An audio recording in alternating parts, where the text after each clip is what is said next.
At nagbabalik na naman po ang inyong mga podcaster. Ako si Pods Bomb. Ako naman si Pods Chanley. At narito tayo sa segment na Pillow Talk. Pillow Talk anymore. Good day sa inyo mga podcallers. Narito naman ang segment na Pillow Talks. Ako si Pods Chanley.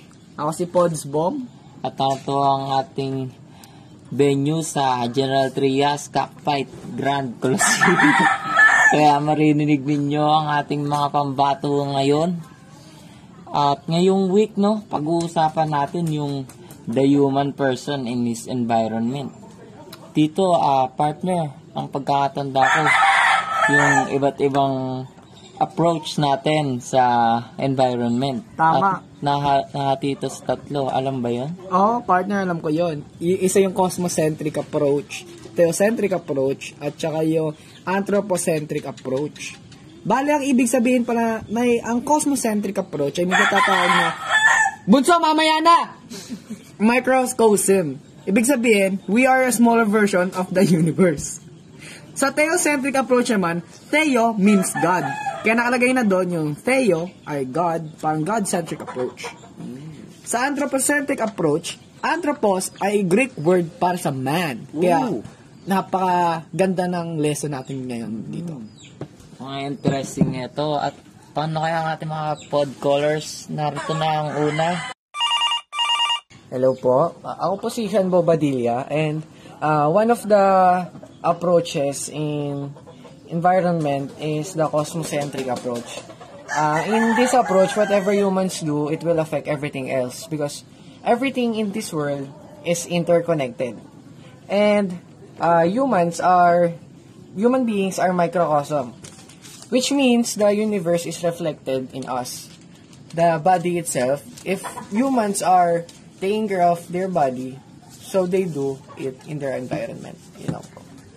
Maraming salamat, podcaller number 1. At may tumatawag na para sa ating pangalawa. Hello po, ako po si Adrian Apulog. At ang naintindihan ko po is yung theocentric approach, na which means God-centric approach, refers to an understanding coming from a religious interpretation. Ang naintindihan ko po dito is yung si God po ang gumawa po sa atin at yung environment natin. Tapos tayo pong mga tao ay ang protector ng environment. So, ano lang po tayo ni God. Ang God po ang mas malakas sa ating lahat at tayo lang po ay stewards. Yun lamang.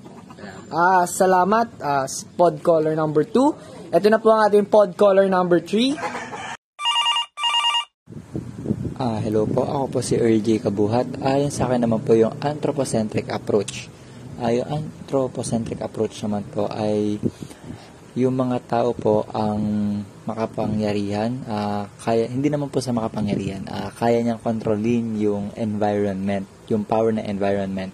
Like ngayon po, ngayon nagagamit natin yung power na environment, like yung mga nakukuha po natin pagkain galing po sa mga puno, mga isda sa dagat, kaya po natin silang kontrolin para po sa atin. Ayun lang po.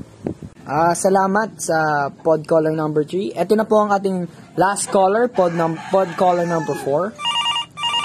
So, I am Shinray Simpok, and what I have learned in balance approach is that a human person, in regards to his or her environment, he should examine his dominant approach.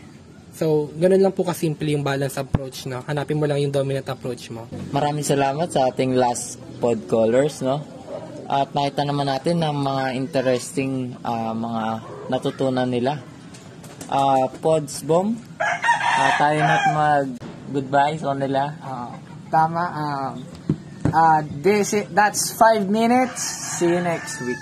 Pillow talk anymore. Pillow talk anymore. Ooh.